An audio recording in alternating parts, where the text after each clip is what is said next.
It is the fight to keep the lights on, and how. The IPPs so far are generally much more expensive than what we produce electricity for using coal. The proof of the pudding's in the eating. There you've got a nuclear country like France, which is 75% nuclear. You've got Germany, which is trying to go wind, and the wind isn't working and the nuclear is working. The evidence is right there. Having borne the brunt of 2 rounds of blackouts in 2008 and 2015, South Africans are no longer willing to sit in their dark, silent homes as another round of load shedding kicks in. But at what cost? The R2.18 that we are spending is actually much higher than the 37 cents that we can produce electricity for. The introduction of the IPPs is going to cost our members thousands of jobs. The tussle for control of a highly lucrative energy market is on as the dumbfounded consumer watches on. It's all about the power games.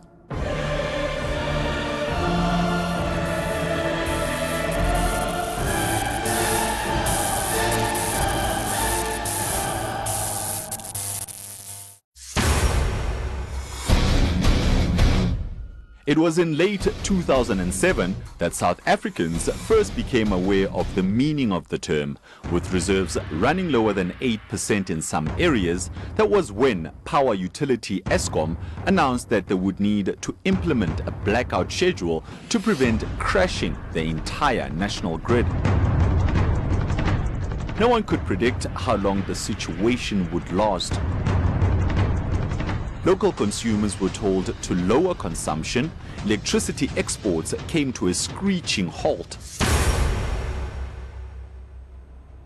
Today, the power utility has managed to turn its business around to a point where today it has surplus electricity supply. But this is not about the past or the present. This is about the future of South Africa's energy security. Past just gives us the context, and present prepares us for the future.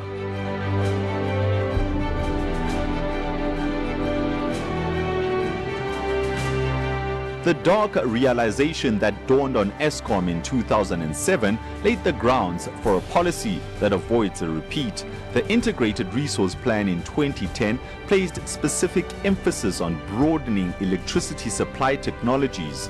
The energy mix now included gas, nuclear, biomass, and renewables.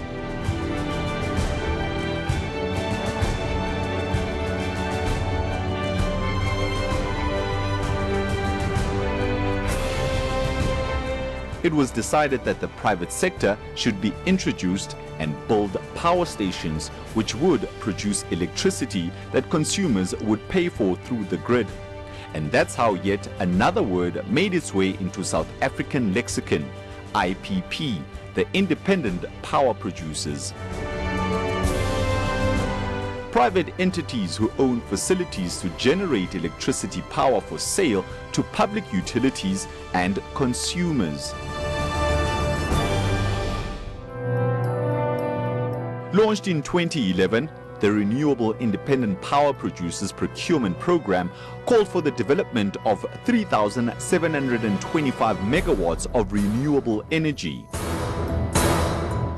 Now, in terms of IPPs, we are committed to the energy mix, which includes coal, renewables, nuclear, and gas. IPPs were conceived when growth was forecast above 5%. And electricity demand growth, as we know, has decreased in the last short while.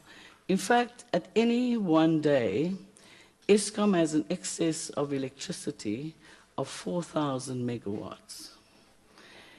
That includes the fact that its export of electricity has increased by 663%. Then came the 2015 crisis. collapse of an aging coal storage silo in Majuba Power Station, and depletion of water and diesel reserves supplying an open cycle gas turbines opened a new episode of load shedding. The 99 days of load shedding in 2015 were a nightmare revisited. According to some estimates, the blackouts cost South Africa up to 11 billion rand a month. The completion of Medupi and Kusile power plants finally saved the day, but the crisis put the spotlight on dealing with long-term energy needs. Come 2017, and here's what the Minister of Public Enterprises has to say. We have an energy mix. We have connected 4,000 odd megawatts to the grid. It's now about 5% of GDP. All we're wanting is that the energy mix be implemented in a balanced way. Eskom has an excess of 3,000 megawatts, between 3,000 and 4,000. I'm using the conservative 3,000 in my speech here today. So I would recommend to the Minister that it be at a pace and a price that we can afford. The concerns over affordability were first raised by Eskom. The utility has been resisting signing the 37 agreements over and above the 64 IPPs that already have permission to generate electricity for the grid. The IPPs so far are generally much more expensive than what we produce electricity for using coal. Using coal, we spend about 37 cents per kilowatt hour, and then the renewables, as I say, so far we are spending about 218 cents per kilowatt hour. But the research that has been developed by the CSIR and other agencies are indicating that the prices will gradually go down in due course. So some are projecting that they might go as low as 60 cents per kilowatt hour. If that happens, that will help us, because currently the 218 cents that we are spending is actually much higher than the 37 cents that we can produce electricity for. In April this year, yet another deadline for financial closure of 37 outstanding power purchase agreements with renewable energy producers was missed, and here is the reason. Eskom says it doesn't need the 14,000 megawatt of extra energy that will be generated by the additional IPPs. This surplus would lead to Eskom having stranded assets, which will likely lead to assets being forced to be put into cold reserve, mothballed, or decommissioned, putting thousands of livelihoods at stake.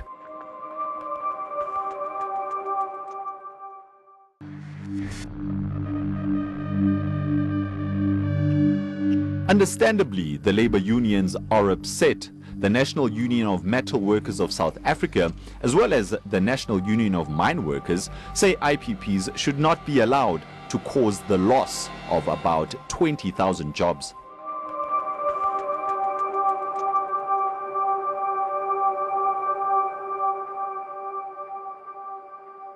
We had a workshop with Eskom on these IPPs, whereby they showed us that about 6%, you see the information from Eskom itself, that about 6,000, in fact, direct employees stand to lose jobs, although we escalate that to 10,000. And in the value chain, about 40,000 if you take into consideration those employed by the mines that supply coal to Eskom, the truck owners who have contracts to transport coal from the mines to Eskom, and a lot of people in the value chain. And it's not just about the jobs. The power utility fears a financial ruin if it signs additional power purchase agreements. Documents in possession of ANN7 reveal how Eskom will be required to provide for impairment of some of its assets to the extent of 45 billion rand and incur stiff penalties totaling potentially 23 billion. This could significantly deplete the power utility's equity. This will have direct impact on its ability to generate adequate cash flow to meet its existing debt commitments.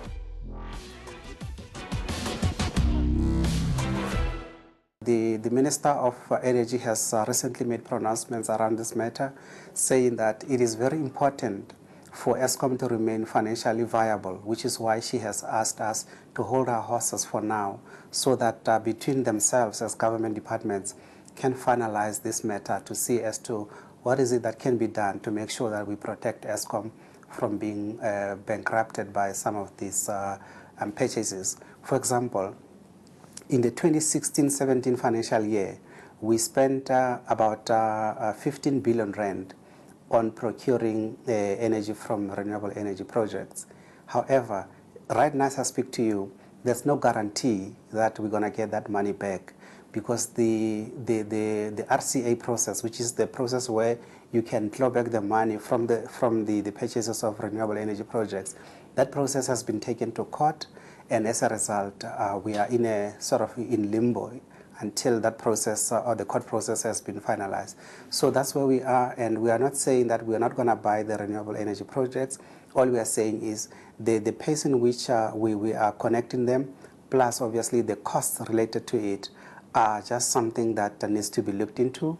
And we're happy that the Minister of Energy has heard us, and they are going to make some pronouncements on this matter in due course. This is stealing of a public entity.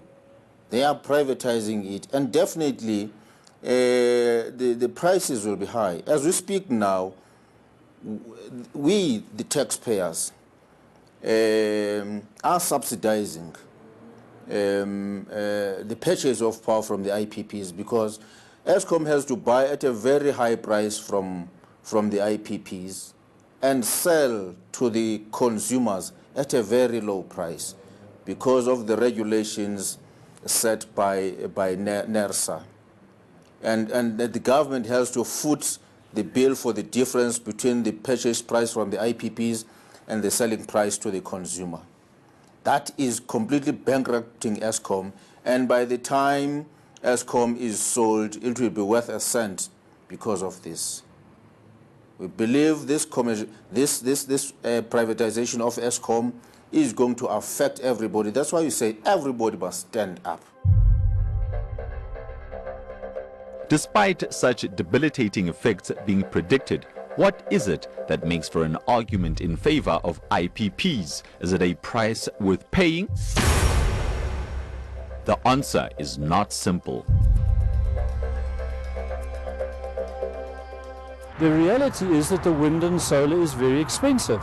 The complaints that Eskom has at the moment is that they are being induced to sign 20-year contracts at a particular price. So the price can't go down, it can only go up. And right now the prices are very high, much higher than the coal electricity, for example.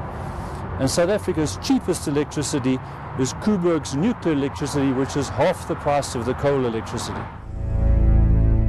Given the country's requirements to decarbonize the economy, SA is obliged to introduce renewable energy into the electricity grid.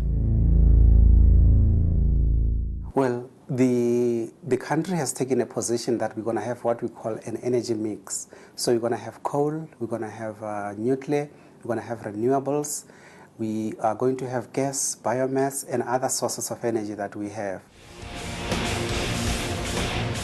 Eskom wants to shrug off the coal junkie tag by becoming a cleaner company as it grows. Although coal would still be an important factor in the future, the company is planning to reduce its dependency on coal over the next 20 years.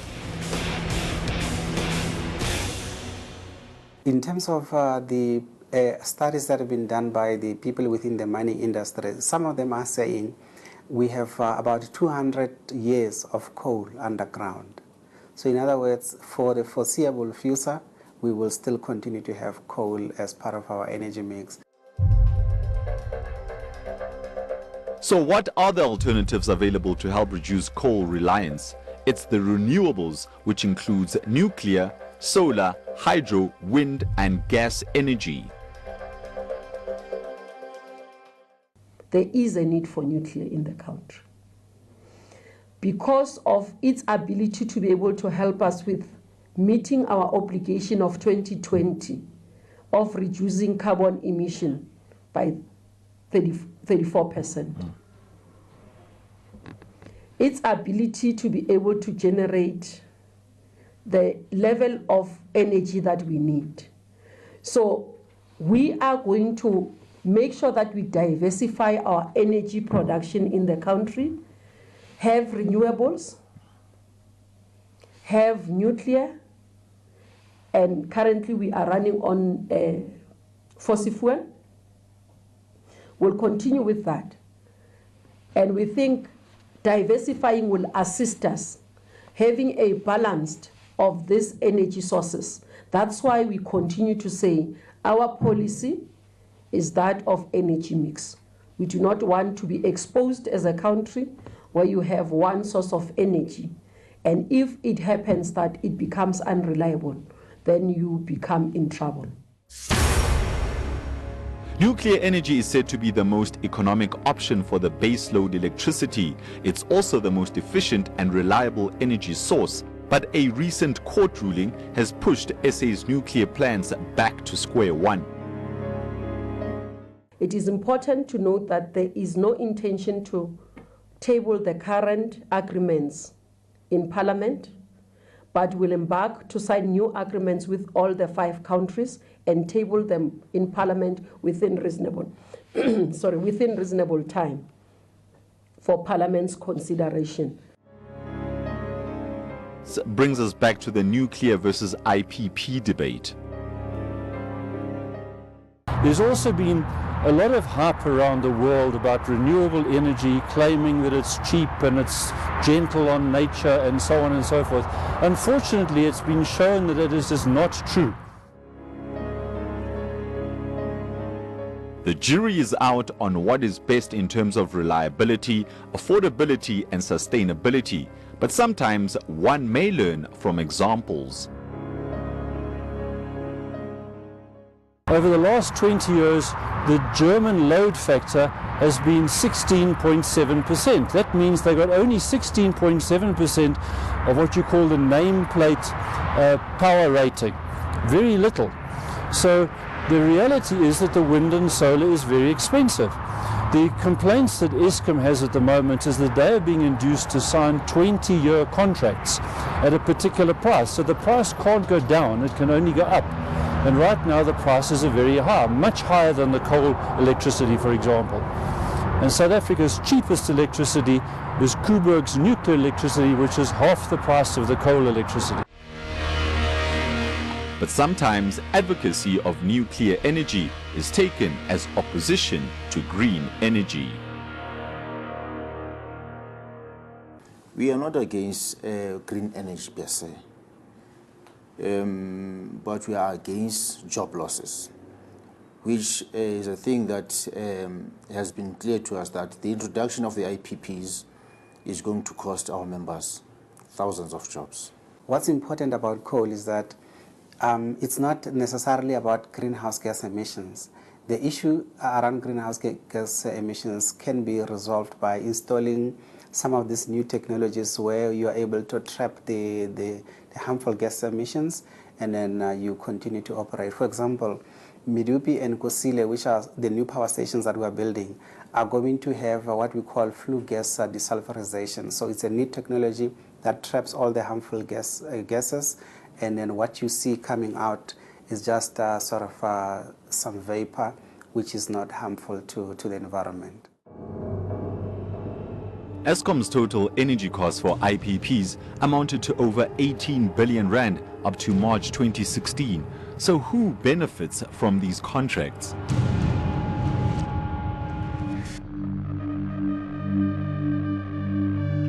During the Department of Energy budget vote for 2017-18, Minister Mamoloko Kubai stressed on the need to change the ownership patterns of the IPPs.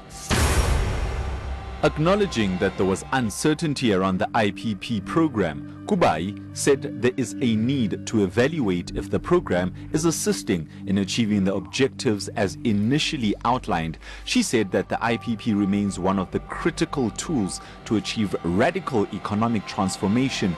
Kubai said there is a need to ensure that they don't just discuss shareholding by black business, but ensure ownership patterns change.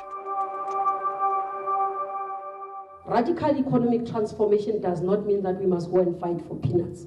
Let's go and change the structure of this economy. We must be producers.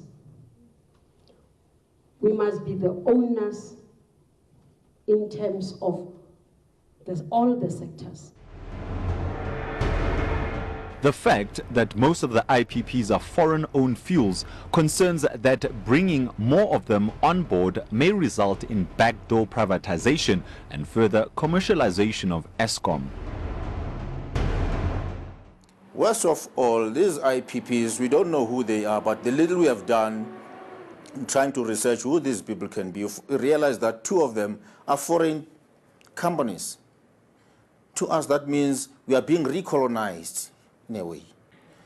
And we hope the new Minister of Energy is coming up with better ideas, because the previous minister is the one who put us into this mess, Hubert Peterson, who signed billions of rands worth of agreements with the IPPs. And the question is, where do those billions go to? Did they go to the coffers or to the treasury of the country, or did those billions go to the private pockets? And how are these IPPs going to benefit the South Africans? I scratched a bit on surface and realized that one of them is a Canadian-based, and the other is Saudi Arabian-based.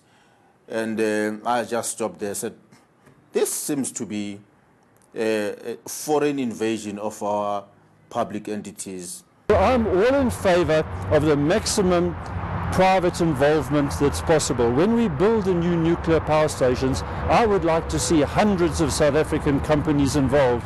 These are people that pour the concrete, lay the pipes, put in all the cabling, do all the welding, the steel work and so on. So we really want as much private involvement as possible in all this electricity mix. As the tug of war continues to wrestle control of the energy market, it's the consumer who will be left confounded.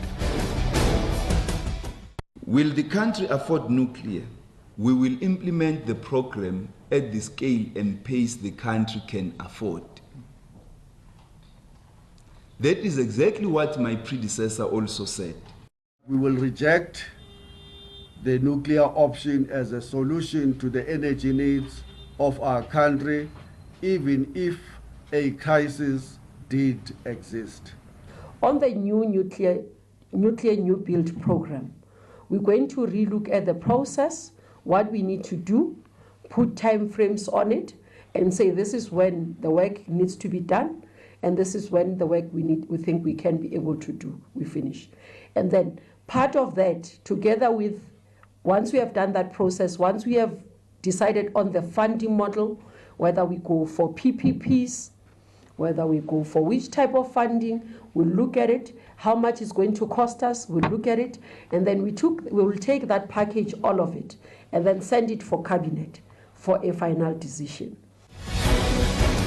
For now, thousands of workers can heave a sigh of relief as Eskom has decided to put the plans to shelve 4 coal power plants on the back burner.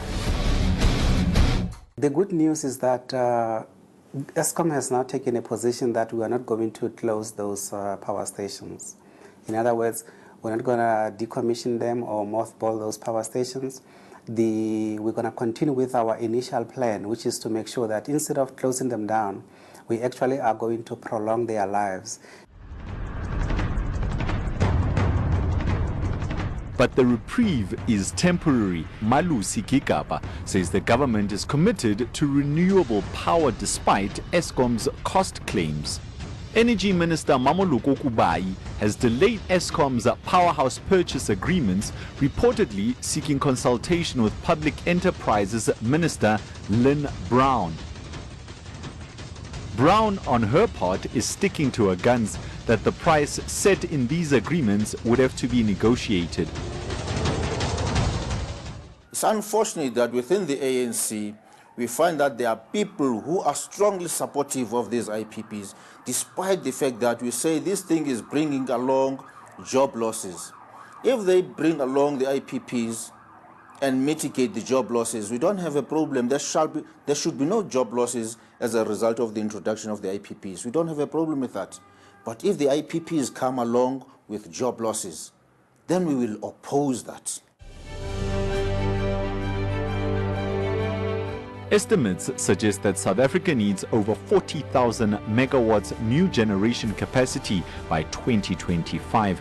Currently, over 90% of South Africa's electricity comes from coal. According to the Environmental Impact Assessment in 2012, South Africa was the leading carbon dioxide emitter in Africa and the 13th largest emitter in the world. With limited natural gas resources, we have to choose between IPPs and nuclear energy. Choose what is best for the country, the workers and consumers.